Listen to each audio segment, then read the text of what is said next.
Welcome to Santhuru maths. So இந்த வீடியோவில் NOC அதாவது நோ அப்ஜெக்ஷன் சர்டிஃபிகேட்னா என்ன, இதோட முக்கியத்துவம் என்ன, இது கண்டிப்பாக வாங்கணுமா அப்படிங்கிறதான் பார்க்க போகிறோம். ஸோ நீங்கள் ஒரு எக்ஸாமுக்கு படிச்சுட்டு இருக்கக்கூடிய ஆஸ்பிரண்ட் அப்படின்னா நீங்கள் கண்டிப்பாக ஒரு வேலைக்கு போக போகிறீங்க. அந்த வேலையிலேருந்து இன்னொரு வேலைக்கும் நிறைய பேர் ட்ரை பண்ணுவீங்க. அவங்க எல்லாருக்குமே இது வந்து ரொம்ப ரொம்ப இம்பார்ட்டண்டான இன்ஃபர்மேஷனாக இருக்கும். ஓகே, ஸோ என்ஓசி அப்படின்னா நோ அப்ஜெக்ஷன் சர்டிஃபிகேட். இது எதுக்காக அப்படின்னா நீங்கள் ஒரு வேலையில் இருக்கீங்க, அதை விட பெட்டரான இன்னொரு ஜாப் ஆப்பர்ச்சுனிட்டி வருது. ஓகே, அதுக்கு ஈக்குவலான ரேங்காக இருக்கலாம், ஈக்குவல் சேலரி இருக்கக்கூடிய ஒரு ரேங்காக இருக்கலாம், ஆனால் அதை விட அதிகமாக சேலரி தரக்கூடிய இன்னொரு வேலையாக இருக்கலாம். ஓகே, கவர்மெண்ட் ஜாப் தான், ரெண்டுமே கவர்மெண்ட் ஜாப் தான்.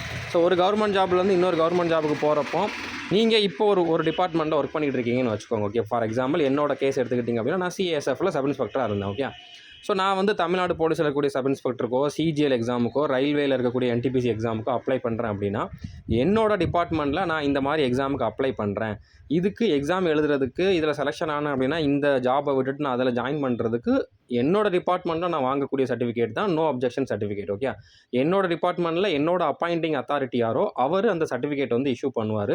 நார்மலாக சிஏஎஸ்எஃப்ல வந்து பார்த்தீங்கன்னா வருஷத்துக்கு 4 சர்டிஃபிகேட் நீங்கள் வாங்கிக்கலாம், 4 ஜாப்புக்கு நீங்கள் வந்து ட்ரை பண்ணிக்கலாம் ஒரு வருஷத்துக்கு. அது எல்லா டிபார்ட்மெண்ட்லேயும் எப்படி இருக்குது அப்படிங்கிறது அந்தந்த டிபார்ட்மெண்ட்டில் போனால் தான் தெரியும்.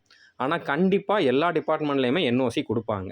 ஓகே, ஸோ இது வந்து நம்ம டிபார்ட்மெண்ட்டில் நம்ம இன்டிமேட் பண்ணிவிட்டு ஒரு சர்டிஃபிகேட் வாங்குகிறோம், அவ்வளோதான். ஓகே, இதனால் நம்மளுக்கு என்ன பெனிஃபிட் அப்படின்னா ஃபஸ்ட்டு நம்மளுக்கு லீவ் கொடுத்துருவாங்க. அந்த எக்ஸாம் வருது அப்படின்னா நம்ம என்ஓசி வாங்கியிருக்கோம் அப்படின்னா நம்மக்கிட்ட வந்து அடுத்த கொஷினே கேட்க மாட்டாங்க. என்ஓசி இருக்குது அப்படின்னா எக்ஸாமுக்கு போகிறப்போ, ஃபிசிக்கலுக்கு போகிறப்போ நம்மளுக்கு வந்து லீவ் கொடுத்துருவாங்க. ஓகே, அடுத்ததான் நம்ம செலெக்ஷன் ஆகிட்டோம் அப்படின்னா இந்த ஜாப்லேருந்து அந்த ஜாபுக்கு போகிறப்போ, இப்போ நான் சப் இன்ஸ்பெக்டராக இருந்துட்டு ஜேஇயாக செலெக்ஷன் ஆனேன் டிஃபென்ஸில்.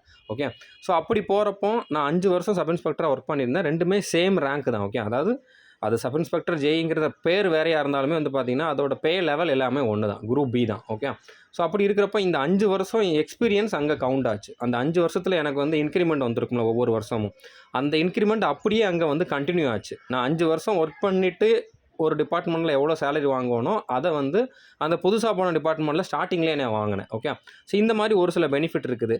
என்ஓசி வாங்கினால தான் நான் சிஎஸ்எஃப்லேருந்து ரிலீவ் ஆகிட்டு வர்றப்போ எந்த அமௌண்ட்டும் பே பண்ணலை. என்ஓசி வாங்காமல் நான் நார்மலாக வேறு ஒரு ரீசனை சொல்லி ரிசைன் பண்ணியிருந்தேன் அப்படின்னா 5 வருஷத்தில் ரிசைன் பண்ணாலும் அங்கே ஒரு அமௌண்ட்டு பே பண்ணணும். 10 வருஷத்துக்குள்ளே நீங்கள் ரிசைன் பண்ணிங்க அப்படின்னா ஆர்ம்டு ஃபோர்ஸஸில் அமௌண்ட்டு பே பண்ணணும். அந்த மாதிரி எந்த பேமெண்ட்டும் கேட்கல, காரணம் என்ஓசி வாங்கினால தான். ஸோ கண்டிப்பாக என்ஓசி வாங்கணுமான்னு கேட்டிங்கன்னா அது வந்து இந்த மாதிரி பெனிஃபிட்டுக்காக வாங்குறது. அதுக்கு உங்களுக்கு தான் பெனிஃபிட் இருக்குது.